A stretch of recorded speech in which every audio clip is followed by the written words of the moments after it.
This is episode 62 of the Fitness in Post podcast. To access the show notes for this episode, please visit fitnessinpost.com/62. This episode is sponsored by Cinemoti. Cinemoti produces high-quality, royalty-free, and post-friendly second-unit stock and visual effects footage for filmmakers. You can find their second-unit collection at cinemoti.com. That's CINEMOTI.com. And as a listener of the Fitness in Post podcast, we're offering you an exclusive 15% off discount code that's good for any order. Just enter FIP15 during checkout. Again, that's FIP15 for 15% off any order. This episode is sponsored by EditStock.com. EditStock provides high-quality, uncut film footage for those who want to learn or practice the art of video editing. This cool service offers raw footage from a variety of genres, including action, comedy, sports, and documentary, so you can pick the same kinds of projects you're looking to get hired for. EditStock offers professional feedback on your work and even allows you to use your cuts for your demo reel. Multi-user educational licenses are also available.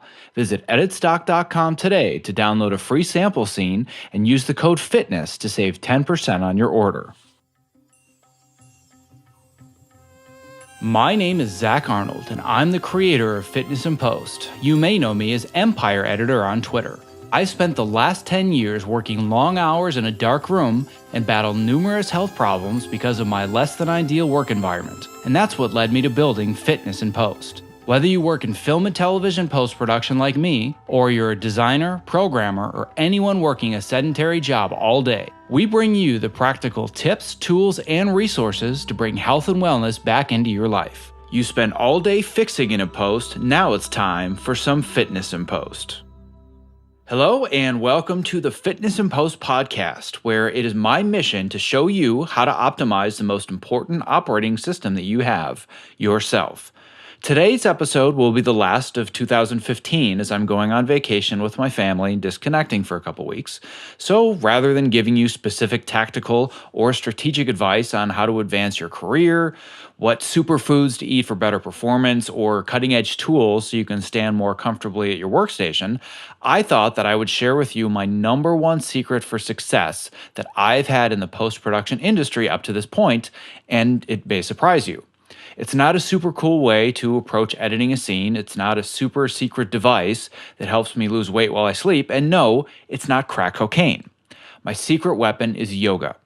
When I was in college and even after graduating and moving out to LA, I was very type A. Well, I was actually type A++++. And if you haven't guessed from listening to previous shows or from reading the blog, I'm one of those guys. I'm a quote-unquote high achiever, and it was 10 times worse when I was younger. I was impatient, negative, and I was very, very reactive. I was a snot-nosed, know-it-all editor in the edit suite, so much so that I dubbed myself a 25-year-old curmudgeon in a blog post that I wrote for the American Cinema Editors that I can link to in the show notes. And people just didn't enjoy working with me, even though I was very good at what I did. But then I discovered yoga and my entire life changed. In this episode, I have a conversation with one of my very dearest friends, Allie Hamilton, who runs an incredibly successful and rapidly growing yoga studio in Santa Monica, California, called Yogis Anonymous. And no, there's no relation to last week's guest editor, Eddie Hamilton. The cool thing about Allie's studio, Yogis Anonymous, is that they offer a gigantic library of classes online that serves tens of thousands of people worldwide. So they are quickly becoming the Netflix of the yoga industry. We talk all about Allie's journey from being type A herself and very depressed and anxious to becoming a yoga instructor and then to opening her studio and now releasing her first book. We then dive into how yoga is not only good for your body, but more importantly, how developing a regular yoga practice can make you twice as good at what you do, especially in a creative field like editing. So if you're wondering why yoga is my number one secret weapon, listen in and I will tell you all about it. I highly encourage you to give this episode a listen, especially if you're thinking, yoga's not for me. If there were only one routine that I could do for the rest of my life, it would be yoga. But before we jump into the last interview of 2015, I want to make sure and extend one remaining thank you to everyone that is using the Fitness and Post Amazon link to make all of your Amazon holiday purchases. If you would like to support the podcast, here's how it works. All you do is visit fitnessandpost.com/Amazon. That's it. Super simple. This will redirect you to the Amazon homepage, and Amazon then donates 5% of your purchase back to the Fitness and Post program, and you literally didn't pay a cent. So if you enjoy this show and you hope to hear more episodes in the future, please write yourself a reminder to bookmark fitnessandpost.com/Amazon as your new homepage, and then use it for all your holiday shopping. And I really appreciate your support. And now, without further ado, my conversation with Allie Hamilton. So I'm here today with Allie Hamilton, and Allie Hamilton is literally one of the very first people that I ran into and met when I moved out to Los Angeles, and it pains me to say this, but I believe it was almost 14 years ago now. And I was working at a small independent trailer house, and down the street was this little tiny hole-in-the-wall Bodies in Motion. And I said, I need to do something to start getting active because I feel like crap all the time. And I started taking a Saturday afternoon yoga class at Bodies in Motion. And little did I know that I was going to meet Allie Hamilton, who has become one of the most profoundly compassionate, and of all the people in my life, I think you've probably shaped who I am more than just about anybody outside of immediate family. So you've had a profound impact on the person that I am today. And that's what I want to talk about, is how we can do that for other people. So Allie, it is a tremendous pleasure to have you on the show with me today. Thank you so much, Zach. You know, you're one of my favorite humans. So I'm really, really happy to be here and to speak with you. You're one of my favorite human beings as well. And I actually did a show with you way, way back in the day when Fitness and Post very first started. So I will link to that in the show notes.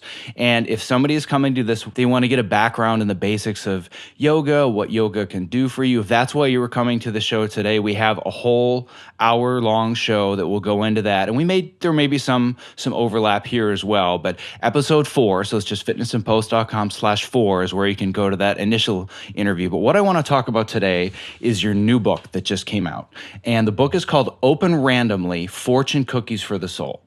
And I want you to talk a little bit about where this book came from, a little bit about your journey to getting here, because you've had a really interesting last 8 to 10 years of your life that I think when people say, oh, well, what does this have to do with post-production or becoming an editor or trying to make it in my career?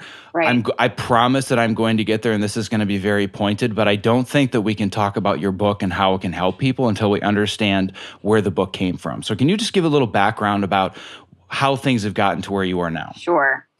About 7 years ago, I was working at a studio. I'd been teaching there for 5 years, and things began to change as far as like just conditions and the way things were. And I realized I was going to have to leave this place where I kind of thought I was always going to be teaching and go out on my own. So it wasn't part of my 5-year plan. It wasn't on my bucket list to open up a yoga studio. I was very happy teaching at somebody else's shop and doing my thing. But, you know, it's just the way that it went. And at the time, I was pregnant with my daughter, my second. I was 7.5 months pregnant. And my son was just over 2. And I realized, like, yes, of course, this is the moment where I'm going to have to, like, go try to find a location and sign a lease, and perfect. So my husband at the time, who is now my business partner, not my husband anymore, still the father of my children, of course, and a very good friend, we started looking for spaces. And it was literally, circumstances changed rapidly where I was thinking I was about to sign a contract for another year at that location, at that studio. And so it sort of all happened very quickly. And I was driving up Lincoln with my son, and I saw a for lease sign at what looked like a commercial property. And I just found myself pulling the car over and calling the number and making an appointment to take a look. So that began the journey of finding a space. And, Dorian Chia, my business partner, we decided this is what we're going to do. We're going to open a yoga studio. So we found a place and we went into the whole negotiation on that and ended up going into demolition the day that my daughter was born, literally in the hospital, having contractions while they were knocking down walls at the space where we are. And so we opened the studio, and part of opening the studio, of course, means you're going to start a business page on Facebook. And so we did that. And Dorian, at the same time, had this idea that we could stream our yoga classes from Santa Monica all over the world. And I am not a tech savvy person. So he was very excited. I was excited because he was excited, but I didn't really fully understand what he was talking about. I knew we were going to record classes and we were going to put them out there, but I didn't really get how incredible it was going to end up being. So anyhow, we opened the studio, we did the build out, we had our big opening party. I'm hiring all my friends who are yoga teachers and setting up the schedule, and off we go. And at the same time, I've got the infant, right? My daughter and my toddler and 18 teachers. And it's the first time I've ever owned a business, and no sleep, and 18 teachers texting me all day long. And Dorian like actively building this website, yogisanonymous.com, right? So he, as this is all happening, is encouraging me to really use the Facebook page to communicate with people. So I'm reading books about social media and how you have 3 seconds to catch somebody's attention. So I'm trying to find like pictures of cats in lotus pose and write something funny, or, it was all new to me. And I felt a little bit intimidated by the whole social media thing. But, the page was growing. We obviously let people know where we were and who we were and all of that. And then we put the site in beta. So we were giving it away. And this was, I'm trying to give you the abridged version. So this was we opened in September. We started streaming classes in March. And so it took about a year to like work out all the bugs and figure out what's the right platform and how do we do this. And so as we were doing that, as we were putting all these classes out there, the page was growing. People from other parts of the world started to show up on the Facebook fan page, right? And so we had like about 30,000 people on the page after almost a year. And I kept doing the posters and inspirational quotes and, pictures, but I just really was not feeling it. And Dorian kept encouraging me to, really speak out on the page. And I just couldn't figure out how to do that in 3 seconds. So one day I wrote an essay, and it was not an essay about yoga in particular. It was an essay about loss and grief and letting go. A lot of the painful feelings we have to face as human beings. It's just part of, part of the deal. And I was shocked because I thought maybe 3 people would like it, like my mom and maybe 2 friends or something. But instead it was like wildfire, and people were commenting and, sharing. And I was amazed because it was not short. It was a long essay. And so a few days later, I did it again, and the same thing happened. And so I was really stunned because I had read probably 3 books about social media at this point, and the whole thing, don't make people read. And here I am like posting these long pieces and people were reading. So I thought, well, great, I'm gonna throw all those books out and just write. And I had done an English major at Columbia, years prior. That was the last time I had written anything that anyone else would look at. I've been writing my whole life, but, not for any kind of public consumption. And so I started just posting a few times a week, and always about, for me at this point in my yoga practice and in my teaching life, it's like I am really passionate about sharing the tools for healing that have worked for me, that have come directly out of this, ancient practice. It's 5,000 years old. And I think a lot of the time people think it's this esoteric thing, or you have to chant or pray to Hindu deities or something, that it's like, or you've got to be a hippie or you've got to have your sitar in the forest. And, and the reality is, there are things that are from the 8 limbs of this yoga practice, right? Everything, every single piece of it applies to our daily, busy, frenetic, iPhone carrying life. Most of us are not going to move to a cave and come up with a spiritual name. We're living in this world, which is often violent, heartbreaking, confusing. And so there are all these tools available. And when I started practicing yoga all those years, I didn't know that. I thought it was stretching on the floor. And so it was a revelation to me. And it's been a years-long, decades-long process. I am, as you were describing, completely transformed me, and the way that I'm living my life. When I started doing yoga, I was 20. I was, a young adult. A lot of 20-year-olds are not happy, but I was depressed. I was anxious. I didn't know what I was doing here. I didn't know what my gifts were, or even, forget about how to share them. I didn't know what made me happy. I didn't know lit me up. I didn't know what a healthy relationship looked like. I mean, there were so many things that I just couldn't, I couldn't piece together. And yet I had gone to a great school. I graduated from high school. I skipped my senior year and I went right into Columbia and I had straight A's and I had done all these things that we're supposed to do that are going to make us happy. And, it just didn't seem to be working.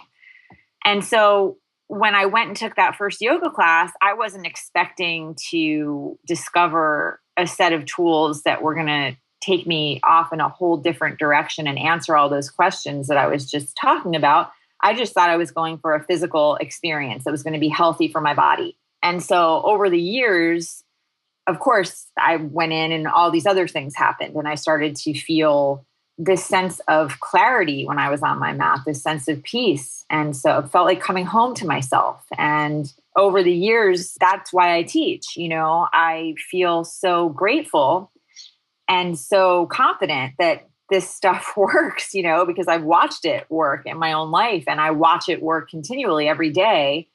That's what I'm passionate about sharing at this point. So as all this was going on, the Facebook page, I'm writing these posts and I was always writing about yogic philosophy for the Western mind and not using Sanskrit terms and not even really talking about yoga, just talking about life and the challenges that we face and the things that we all go through and self-esteem issues and, really common stuff that so many people struggle with that I relate to because I certainly had all those things in my own life. Like, who am I to share something? Who am I to try to do something extraordinary? Or what is it that brings me joy? Or how can I go about being happy? All of these things that I certainly struggled with. I've watched countless people struggle with over the years. And so when I teach, that is what I'm trying to get across, trying to offer is here, look, here are these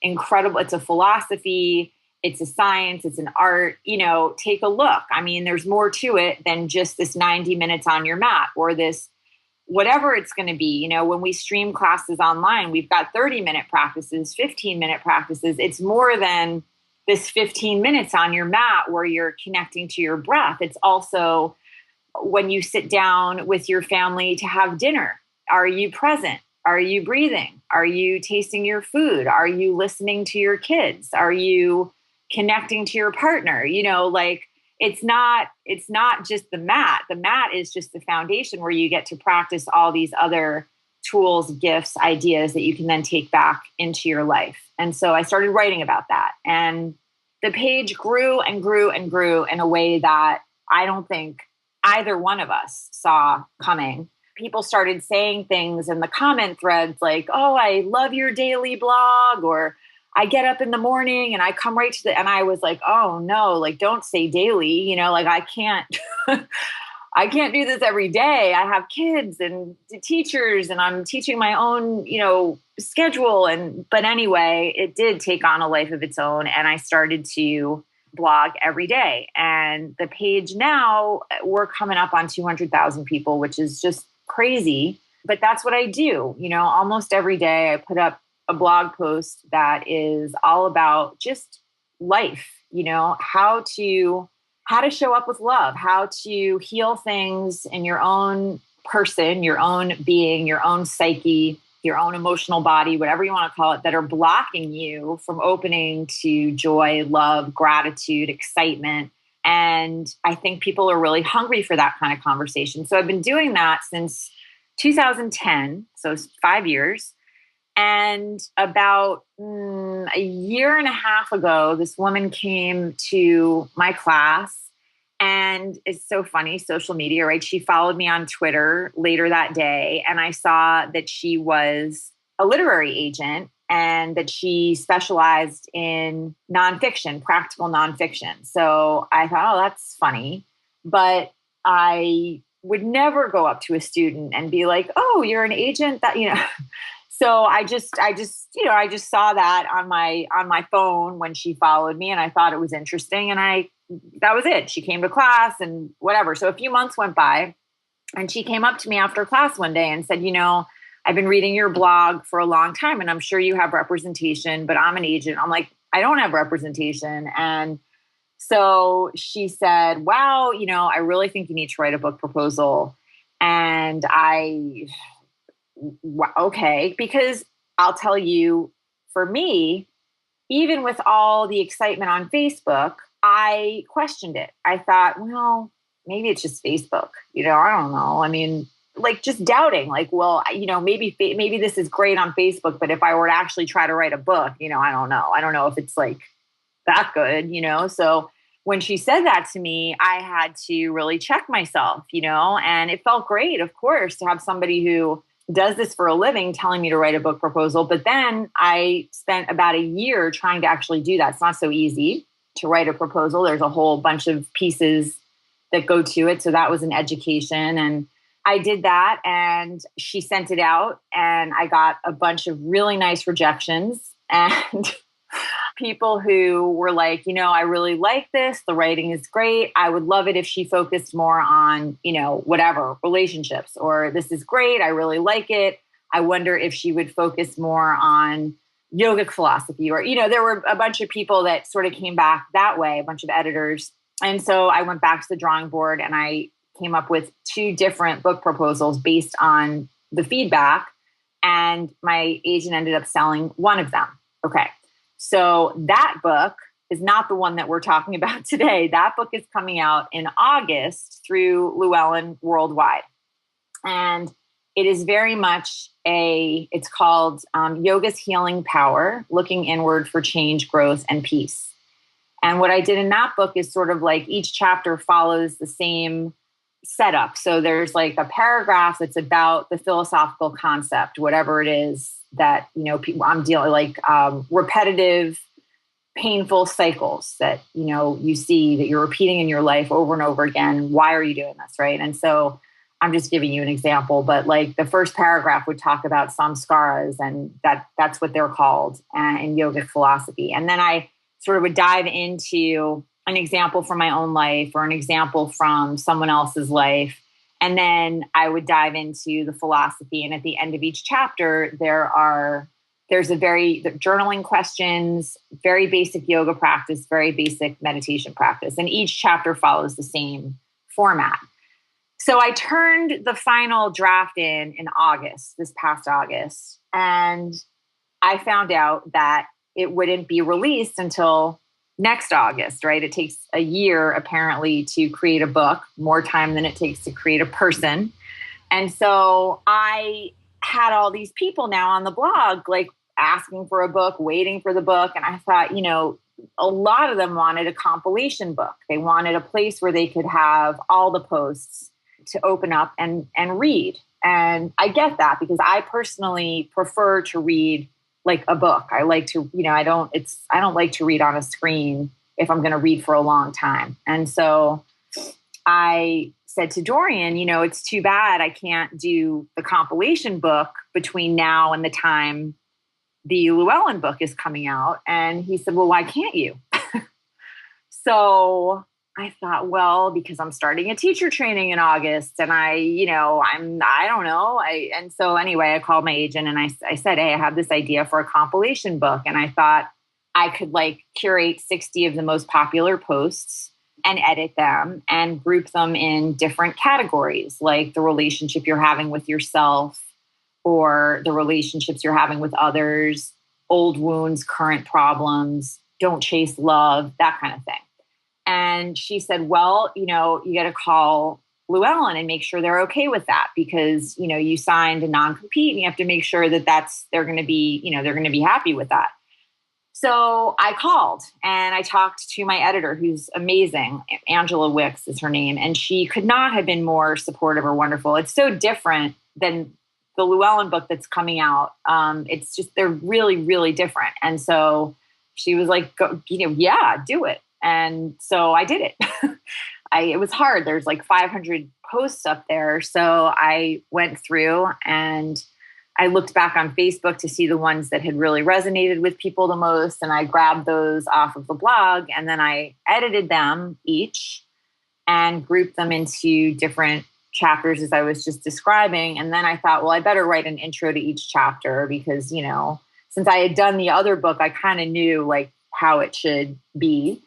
And so I did that. And that one, Open Randomly, that you were just talking about, is self-published. And I just put it out there a couple of weeks ago. And I've been like totally amazed by the response yet again. So I think for me, one of the biggest lessons in this whole thing is that there is a real community available in a virtual world. I don't think I really understood that when I first got on the Facebook page or even when we started streaming classes, I didn't understand that first day that I taught a class in Santa Monica and we streamed it. I got emails from people in Hong Kong and the south of France. And, I was like, oh, wow, now I get why Dorian's been excited. It's like you can use these tools to really connect with people that you might never cross paths with otherwise.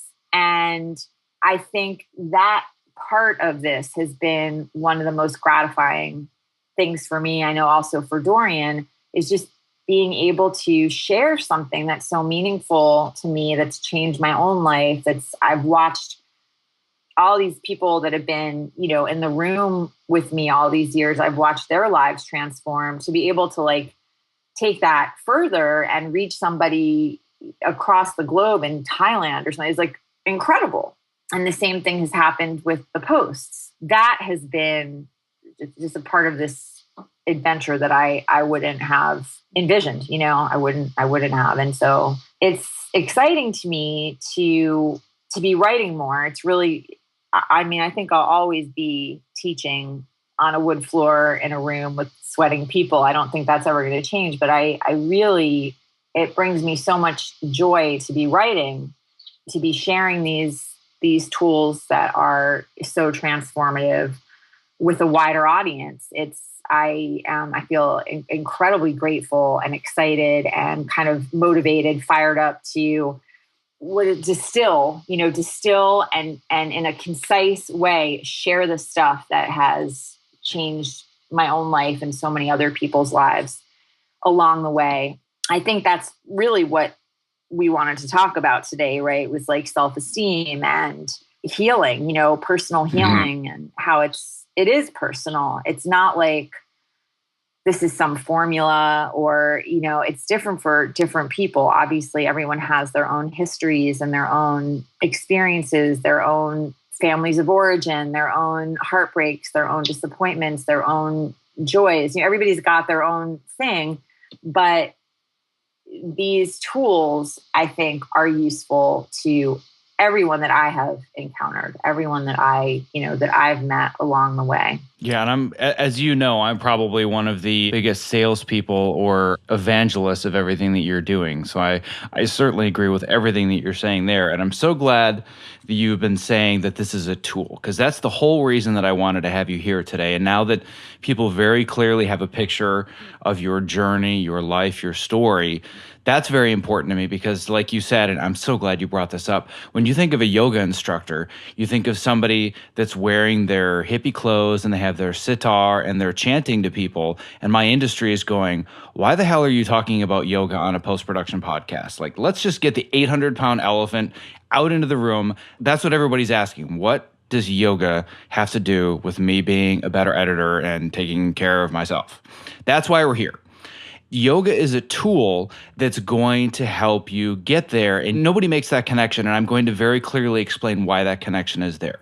Everybody comes to this show and they say, oh, there's so many great tips for how can I break into scripted editing, or how can I transition from reality to scripted, or you just had this great podcast with Walter Murch, who's a legend in the editing industry and learned so many great things about how to stay healthy and how to break into the business and all these wonderful things.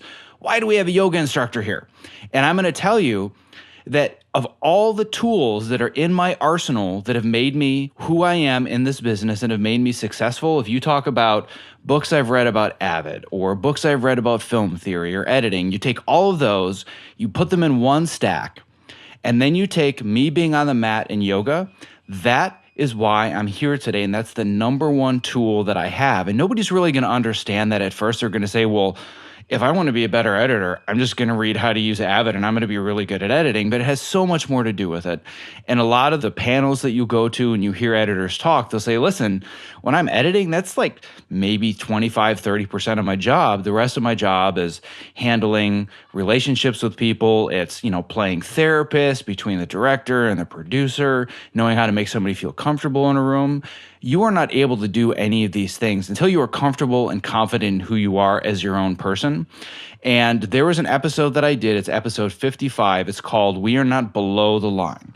And in that episode, I talked about kind of the social stigma that has come upon editors and other people that work below the line. And if you're curious about what below the line means, if you're not sure, I have an entire hour-long conversation all about that, but how being below the line has become a social term in our industry. And I put it out there to my industry at the end of the episode saying the reason that we are where we are is not because this person has put us there or that other person, the directors, the producers. We are here because we've accepted it. And that's the whole reason I want you here, is because there's a saying, and it's not your saying, but it's a very important saying that you have pulled out and put into your book. And I probably hear you say this more than anything else that you will say in your classes, because I take your classes all the time. I took them in person years ago. I now do them online just because proximity-wise, going from Woodland Hills to Santa Monica, I'd rather shove hot pokers through my eyes than do that. But I still take your classes. But there's this line that you always say. And it's how you do anything is how you do everything. And this is such a profound statement that I want people in this industry to understand, because they want to just put the blame and the responsibility on other people for where they are. And I don't believe that that's the case at all. And I believe you have to take responsibility for your situation, the way that you're treated, and the way that people perceive you. So can you just go a little bit into this idea and this philosophy and really understand how yoga can be a tool to help develop this? Yeah, absolutely. I mean, I think that you're talking about like, how's yoga going to help me be a better editor? It's really like, how's yoga going to help me be a better, happier person? That's the whole idea. Because if you're a better, happier, stronger, more confident person, you're going to move ahead further in your job, and you're going to stop blaming other people and saying, oh, well, that guy got where he is because he got lucky. I'm not going to get lucky like that. So I'm just going to be stuck at this job where I'm miserable. I'm working long hours and they're not letting me take breaks. Like, all of these things are your own doing based on the choices that you've made in your life, and you have to take responsibility for them. And it really all comes down to how you do anything is how you do everything. Right. And there's another saying that I love too, which is what you allow is what will continue. Yeah, and that's even more applicable. So yes, that's exactly what I'm trying to dig into right now. Yeah, and that you teach people how to treat you based on what you accept from them. And, so what you I think Tony Gaskins has that quote, what you accept, what you allow, what you reinforce, and what you stop. A lot of what I talk about has to do with first of all, what is the relationship you're having with yourself? What is your inner environment? What is that inner world, that inner landscape looking like? Are you at war within yourself, or are you at peace? What is the quality of your inner dialogue? Are you living with a loud, shaming, relentless inner critic so that every time you make a mistake, you are berating yourself? Or are you living with, an inner voice that's rooting you on? Because that's life-changing stuff right there. And I lived with an inner critic for years and years and years. And the way that I shifted that was on my mat. I started to, and maybe this will help to, for anybody who hasn't done yoga or is confused about, well, what does one thing have to do with the other? If you get on your mat and you're somebody who's really hard on yourself, hypercritical, type A, never give yourself a break, that's going to show up with you on your mat, right? How you do anything is how you do everything. So it's not like you're going to leave your personality at the door and get on your yoga mat and everything's going to be all shiny and peaceful. No, you're going to get on your mat with your type A, hypercritical self, and that is going to be present as you're moving through the poses. And so the poses that are challenging for you, well, guess what voice is going to be inside your head? Not a very kind one, probably, especially if you're falling or your hamstrings are tight or your shoulders are tight or whatever it is for you. Everybody's got places in their body where they carry tension. Maybe it's your neck, your jaw, the space between your eyebrows, your upper back. I think a lot of editors are sitting a lot. Maybe the hips are really tight. So wherever it is for people, they get onto the mat and they start approaching these places in the body. And if it's difficult, if it's hard, then yes, the voice comes up. And so your option, if you can bring this into your awareness, is to either heed that inner voice, feed that, right? Beat yourself up. Oh, I suck. Look at that person in full splits over there with the great hamstrings, and look at me, I'm stuck, Or you say, wait a minute. I have 2 working legs. I am really lucky. I'm going to close my eyes right now and see what my hamstring needs here in this moment. I'm going to breathe and I'm going to see if I can open things up a little bit. And if you start to strengthen that voice on your mat, that's like, whatever you want to, your inner cheerleader, that voice, and it's not overnight, especially if you have years-long history of being hard on yourself, a perfectionist, for example, that's not going to go away in 3 yoga classes. But if every time you unroll your mat, you commit to, I'm going to just feed a kind and loving voice for the next little while. And so if the other voice comes up, I'm going to tell it to screw off kindly. And I'm going to come back to my breath and try to replace that voice with something that's a little nicer. That'll start to follow you off of your mat and into the rest of your life. And that is a game changer, as is just thinking about your body as your home. This is where you live. You exist in your body. It's not your house that you pull into your driveway and open the door. It's your body. Wherever you go, there you are. There's another favorite quote of mine. People travel all over the world looking for enlightenment. And it's like, you can go wherever you want. If you are miserable inside, you will be miserable in Bali. You will be miserable, in the south of France. It's going with you. So you may as well turn your attention inward for a little while and heal that. And that is one of the biggest gifts of the practice is I am going to focus on my breath. I am going to pay attention to sensation in my body. Just by breathing deeply and consciously for a little bit of time, you calm your nervous system. They've proven this. This is like scientific. So, as far as dealing with stress, which I think also in your field, a lot of stress, a lot of anxiety, deadlines, people breathing down your neck, people who are difficult to work with, just having some tools so that before somebody walks into the room, a director, whatever it is, you can center yourself, you can breathe while they're sitting in the room, you can be paying attention to your breath. This is what I'm talking about. There are all these tools available so that you can move through your life in a happier, calmer, more peaceful, more confident way. And also knowing yourself, knowing who you are, knowing what lights you up, knowing what your gifts are, figuring out how to share them, creating some boundaries for yourself if you need them. No one should be abused. I mean, in any kind of situation, whether we're talking about personally or professionally, there's no part of this thing anywhere where you should allow yourself to be mistreated. I don't care if you're flipping burgers. You don't need to allow yourself. I know that there are realities of life. We have to keep roofs over our heads and food in the refrigerator, and we have to pay for health insurance, and we've set up a crazy system where we need a lot of money in order to be able to take care of ourselves and our families, and that's real.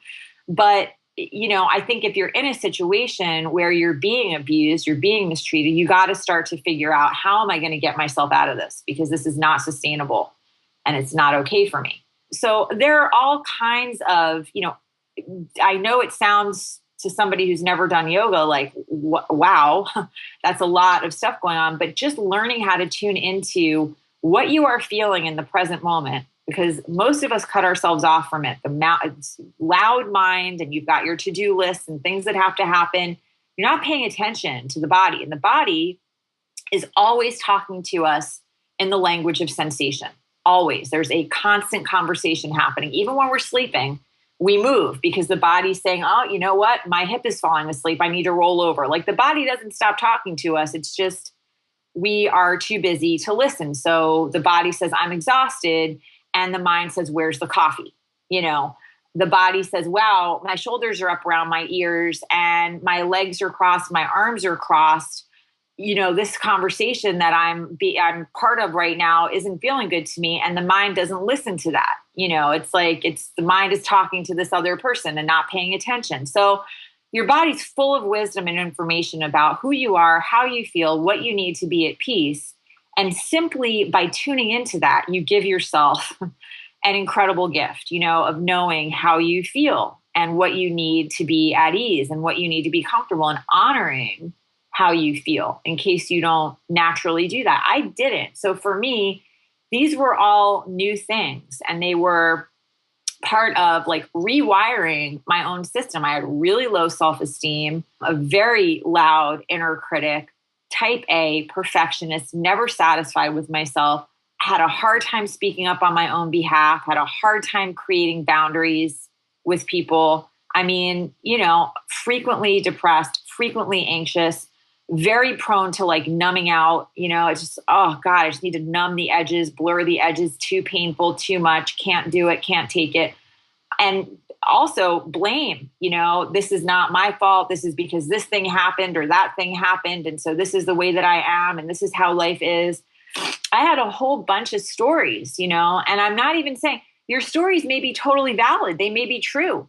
Maybe people hurt you or left you or, neglected you or mistreated you. That may all be true. That is fine. Do you want to let it rule your life, for the rest of your days? Or do you want to put that story down and start writing your own new story and, creating your own new inner environment? And it's totally possible to rewire the system from the ground up. And I know that it is because I've done it in my own body. For me, I need to get into my body.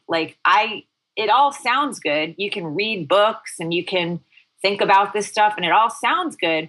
But if you actually want to do that, you got to get into your body and connect to your breath and pay attention to your inner voice and see what's happening and see what you're feeding and, learn to direct your attention. There are focal points in yoga in every pose. So you start to really pay attention to that. And then you start training the mind to focus on one thing at a time. And that way, if you are having a day where you're spiraling and you're starting to focus on all the things that aren't happening or all the things that are happening for other people, but not you, or this awful person that's you have to deal with all day long and how they're sucking the lifeblood out of you. Instead of allowing yourself to spiral and feel horrible, you pick your mind up and you say, you know what? No, I'm going to come back to my breath right now. I'm going to focus on the fact that, I don't know, I have my health. I'm here. I woke up today. I opened my eyes this morning. I have people in my life I love. I have people in my life who love me. You shift your focus back to the things that are flowing and that are good. And maybe it's not everything you want right this minute. And maybe it's not all, but there are some gifts that you have right now that you could become aware of. And just by shifting your outlook and shifting your perspective, you can shift your whole day.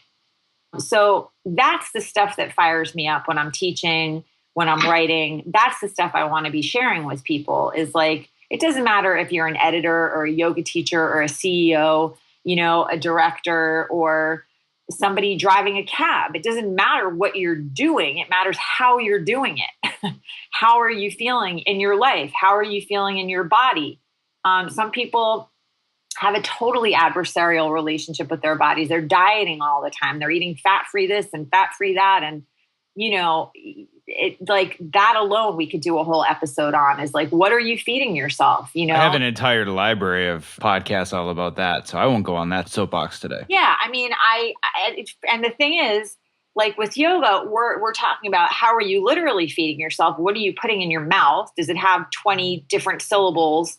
Is it, full of aspartame? And I mean, there's that, but there's also what thoughts are you feeding yourself? What are you watching? What are you listening to? What are you reading? If you are feeding yourself a steady diet of violence or gossip or, whatever it is, that's going to affect your inner life, the way that you're feeling about things. And so it's a whole person event, it's a whole being process with yoga. It's starting from the ground up and, really trying to work it out so that you can move through your life, whatever it is that you're doing, with more clarity and more peace, more ease, more comfort, more happiness, more fulfillment, more meaning in your professional life, in your personal life. When you learn how to really listen to yourself and honor what you're feeling and pay attention to what is real for you, when you learn how to treat yourself with some compassion and forgiveness, you can start to do those things for the people in your life. And that's also a game changer. Yeah. I mean, as far as I'm concerned, the secret sauce of yoga, and this is why if somebody ever said to me, like, listen, I promise I won't tell anybody, but what is the number one secret you have to where you've gotten and where you want to get? I would say yoga. There's no question. And the reason is because two of the things that you said, clarity and focus. And I loved what you said about feeding yourself information, because this is so apropos based on a conversation I just had with a colleague, and I won't mention who this colleague is because it was a private conversation. But this person was talking to me about, well, how do you get so much done during the day? I don't understand how you're so productive.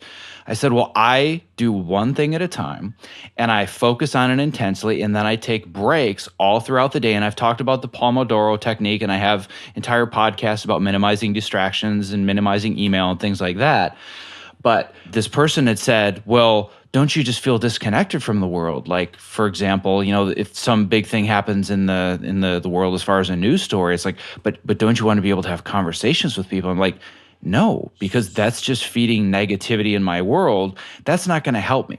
And there's this thing called FOMO. I'm sure you've heard about this. It's fear of missing out, where people are constantly driven by their news feeds, by their Facebook feeds, feeling like, well, if I don't read all of the posts or I don't read all of the headlines on CNN, I'm missing information.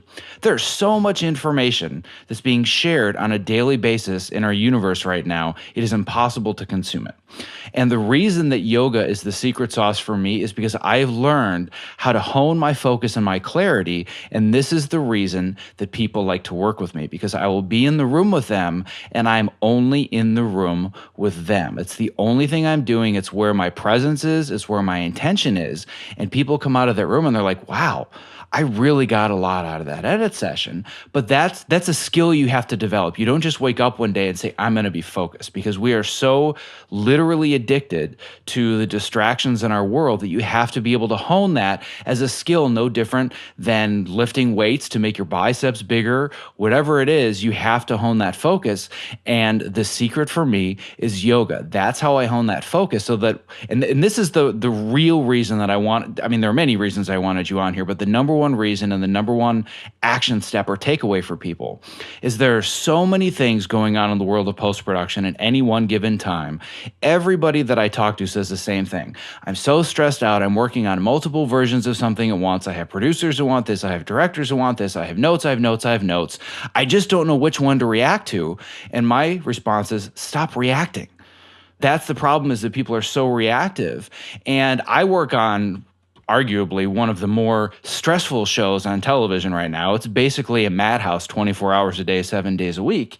But I never feel stressed out because I've honed my skill to be non reactive, to process the information that's coming into me and be able to react accordingly. And I love that you had said this, when I'm sitting in a room with a producer or a director, and these are very high profile directors, producers, executive producers, if we're watching a cut, I'm just focusing on my breath. I'm not watching the cut. I'm not being overly reactive to the fact that they're not watching and they're on their phone. I'm just saying, all right, this is my moment to just breathe.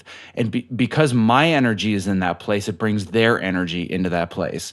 And I will constantly have them saying to me, I feel so much more relaxed when I work with you. I love coming into your edit bay because it's the one place where I can just feel like I can take a breath and unwind and I'm not stressed at all. That's what makes me hireable. It's not because I'm really good at cutting a scene, although I'm good at cutting scenes. Obviously, I wouldn't be an editor if I wasn't. But it's my ability to make people feel at ease and make it feel like I am focusing on them and their needs. All of that comes from my yoga practice. Yeah. I mean, part of, I think what you're talking about too is like just we're energetic creatures and we emit energy and we absorb energy, and that's happening all day long, whether we're aware of it or we aren't. So if you're stressed and you're frantic and your energy is like, oh my God, all these things have to happen, or that people are going to pick up on that. And by the same token, if your energy is just calm and steady and like, okay, you're breathing and you're present and you're able to respond instead of react and not take things personally and not get, I mean, yeah, of course, people are going to feel that and want more of it. Whether they can put their finger on what it is exactly or they can't, doesn't matter. If somebody has an experience with you on a show, a film, whatever it is, that is positive, that makes them, when I work with that guy, I get his full attention. I get exactly what I want. And I feel good, of course they're going to want to work with you again and again and again. Everybody wants to feel good and at ease and like they're in good hands. And so, yeah, there was something else that I was thinking while you were talking about reactivity. I mean, that's one of the other huge gifts of yoga is that, you're moving through these poses and sometimes we hold things. You'll be in a lunge for 8 breaths, 12 breaths, whatever it is. And there's intense sensation in your quadricep, let's say, or intense sensation in your hip flexor or your hamstring. And while you're having that intense sensation, you're training yourself to breathe deeply and consciously, to relax your shoulders, to relax your jaw, to relax your eyebrows, to pay attention. And so the next time you feel enraged or jealous or afraid or anxious, that's also your body is going to be talking to you with intense sensation. When we say we're enraged, it's not like an idea in the mind, it's feelings in the body. The heart rate, it goes up and the blood pressure's rising and maybe the fists clench or the jaws clenching or the eyebrows furrowing or whatever. The body's talking to us in sensation. And so if you get really good at breathing through intense sensation on your mat, it's so much easier to do it in your life. It becomes second nature. You don't even have to say to yourself, I'm feeling really scared right now, let me breathe. You just start breathing. You observe, I'm like having some serious fear come up right now. Let me just sit down and breathe for a second and figure out why I'm feeling the way I'm feeling. And, that's the thing. All the stuff that you practice on your mat serves you in your life. And so that is the really exciting part for me. Yeah, and that's what I went through as well, where I was that person that you talked about coming into yoga right out of college. I was type A plus, not even type A. Like I put type A people to shame. Like type A plus, so driven, so determined, so perseverant. I just never quit. And I found that on the mat. And I was not in poor shape. Like I had done martial arts for a decade. I had done stretching. I had done balance exercises. I played football. I played baseball. I was strong. Like I could bench press 200 pounds and I weighed 160. Like I was in good shape. And I had gone to a few yoga classes before I'd left college, and they were just very basic. Here's a yoga class in your local gym, and it wasn't very good. But then I took your class, and at the end of it, I was just thinking, oh my God, I just got hit by a freight train. What in the world was that? And I realized that it wasn't just about, oh, well, I have to, have strong biceps or have strong shoulders. There are so many things you're holding inside your body and you're trying to release those things. And there were several times when I would be in your class and I would just literally burst out bawling in tears and not understanding why. It's because I was holding so many things in because I had that inner voice, because I was so hard on myself. And as people in a creative field, we have more than enough people to be hard on us on a daily basis. Trust me, they're just going to tell you everything that's wrong with what you do. If they're really good, they're going to tell you what they like first, but they usually forget to do that part. They say, well, so here are all the things that I don't like about your work that you spent a month doing that you really love. It's actually crap, and I'm going to tell you why, and here's how I would like you to fix it. To be able to allow that into your world and not have it affect you, you first have to be okay with yourself and remove your own inner critic, which is why this is so powerful. And I think that the approach that I love so much about you, and the reason why so many people do not approach yoga, is because they go onto these yoga websites and they see these women in these beautiful poses. And I'm sure you've seen the yoga videos that have gone around of women doing these amazing things with cameras spinning around them and the lights. And what I love about your class is you're like, guys, yoga sucks and it's ugly and it's dirty and it's sweaty, and this is life on your mat. And that's what I love so much about your class, is that I don't feel intimidated by the fact that I don't know what Virabhadrasana 1 means. I do now, but I didn't then. But there's so many people that say, well, I'm not going to approach yoga because it's not for me. I'm just going to get on the treadmill. I'm going to get on the elliptical. Maybe I'm going to do P90X. What you'll find even with the P90X series is that Tony Horton is a huge fan of yoga, and he tells people, if you're going to take one class out of my entire series, take the yoga class. And that's really profound for people because they really just think it's about all the lotus flowers and the chanting. They really don't understand there's so much more to it. And you embrace that and make it very clear to people.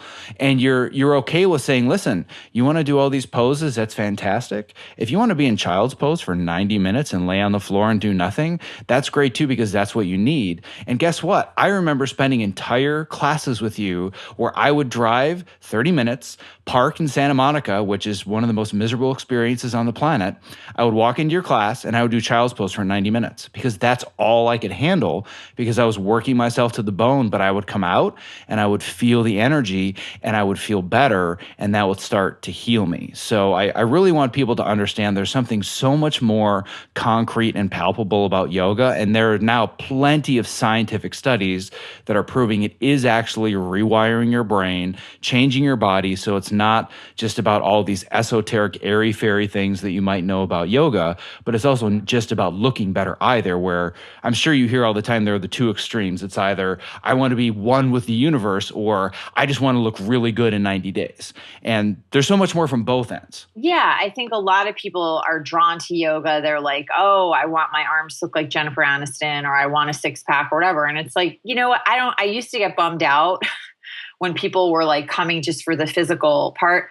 And then I realized it doesn't matter. Let them come for whatever they want, because the deeper aspects will sink in. And so, yeah, I mean, that's for me, that's one of the really cool things, is that whatever time you allot for your practice, it's a full person workout. It's not just your biceps, your core, your glutes, your hamstrings, your quads, it's like also your emotional body, your psychological body, however you want to think about it. And one of the things that you just said also, I wanted to touch on, part of the power of the practice is that your body is, we store things in the body. So people who work with trauma will tell you, like, trauma does not happen in the event. It's happening in the body. Right. And so if you don't give your body some tools to let go of the things that, may have happened throughout your life,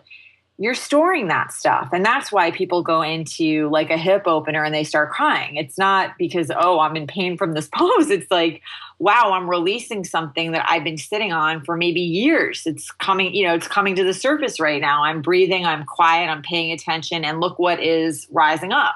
That's another reason I think, like, somatic experience, like the in the body experience of letting, unraveling, unwinding tension, just incredibly, incredibly powerful. So And the cool thing that I really want to let people know about, and of course we've already alluded to this a little bit, but if you're not in Santa Monica and you don't want to park in Santa Monica, like I never do ever, you don't have to be able to access Allie because she's literally available worldwide anywhere that there's an internet connection. So I cannot recommend enough if you're somebody that says, you know what? Maybe this yoga stuff isn't just a bunch of airy-fairy crap after all. Maybe I will check it out and it can help me. Then hey, I'm like you. I'm totally honest. Like I know that there are people thinking that right now, and I just don't care because I know the power that this stuff has and how much it's transformed my life. But if you're thinking that and you want to give it a try, you have a site. They can go to yogisanonymous.com. There's literally hundreds and hundreds of different courses. And if you're thinking to yourself, well, I don't know where the heck to start, you guys have starter series and all these different areas that they can go to. But here's the really, really cool thing. And I've not announced this publicly yet, but I want to make sure the people in this program know that in the near future, in the courses that I am building, there's going to be an entire section where there is yoga routines and poses that can be done specifically for people in our industry where you don't need to sit and do 90 minutes of a full yoga session. If you just want to find a way in your office to take 5 minutes, to take 10 minutes, to open up certain areas of your body, to develop your focus, to learn how to hone your breath so you can be better at what you do, you guys are going to be a part of the material that I'm creating. So I want to make sure that people know that there's going to be a lot that you have to offer my community and my industry in the very near future. Yeah, for sure. I mean, my like life philosophy at this point is the happier and more at peace each individual person is, the happier the world, right? You got to do it one person at a time. And so yeah, I don't expect everybody to be like, oh, I'm going to take 90 minutes and do a yoga, 5 minutes to open up your shoulders, 5 minutes to like open up your hip flexors because you've been sitting too much, 5 minutes to connect to your breath, in between whatever, one meeting and the other. That stuff all makes a huge difference. That's the difference between getting in your car and letting somebody merge on the freeway because you're in a good space or not, and that stuff all adds up. Yeah, it adds up very, very quickly. And if I could bottle up in a little tiny bottle and sell the way that I feel, 90% of the time, especially how I feel in the office, I would make millions of dollars because I feel great. Very rarely am I stressed. Very rarely am I reactive or overwhelmed. I've certainly gotten myself to the point in the past, and I've been very candid about how I've worked myself to the point of burnout and gotten there. But that was when I lost all of these tools and lost this perspective and let myself go back to old habits. But when I'm not in those habits, if I could bottle up the way that I feel, I would say, here you go. I would charge something for it and I would be a multimillionaire. But I can't do that. The next best way to do it is to say to people, go to this site. This is where it comes from. This is how I hone the practice that I have and makes me more hireable. And that to me is the most tangible way to get people to come on board and be a part of this and realize that there's so much more to it as far as being a whole person, as opposed to just saying this is one separate part of my day. It's about just developing who you are as a whole person, finding the areas that don't work as well as you may or may not know they are, getting into them and just starting to accept what's going on and developing that focus and that non-reactivity. Yeah. Yeah. So that being the case, I'm going to let you get back to your crazy life with your 2 kids and your yoga studio and your online students all over the world and your 200,000 Facebook fans. So for anybody that thinks that yoga instructors work for 2 hours a day, they go to their class and then they go sip tea at the coffee bean, you're a really good example that yoga instructors work hard too. Yes. Yeah. So, and that's the other reason that I love you is you're a very, very real person down in the dirt, down in the trenches, getting stuff done, just not living this, great, wonderful life of being the yoga instructor. So that's why you and I get along, because we're both in the trenches all day long. Gotta keep it real. Exactly.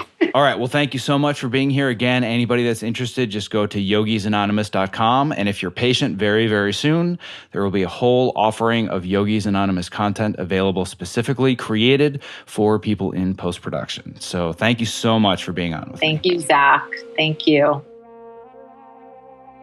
Thank you for listening to episode 62 of the Fitness in Post podcast. If you enjoyed this episode and would like to access any of the resources discussed, visit our show notes at fitnessinpost.com/62.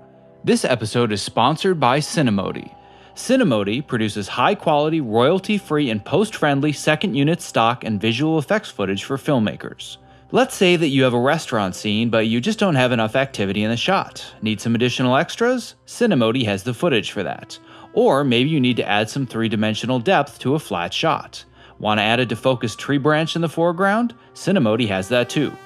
Their flagship second unit post-friendly footage features live-action visual effects content that can easily and affordably add production value and polish to your next project. You can find their second unit collection at cinemody.com.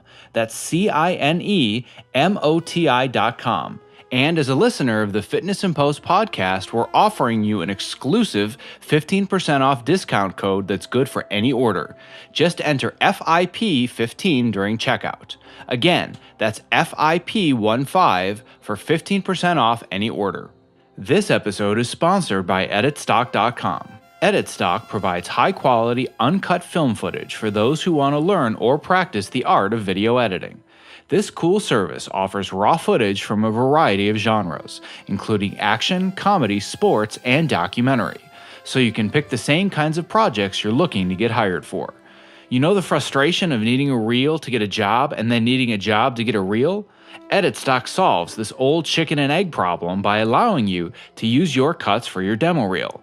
EditStock is ideal for assistant editors trying to move up, editors transitioning to a new style or genre, and people who are brand new to editing.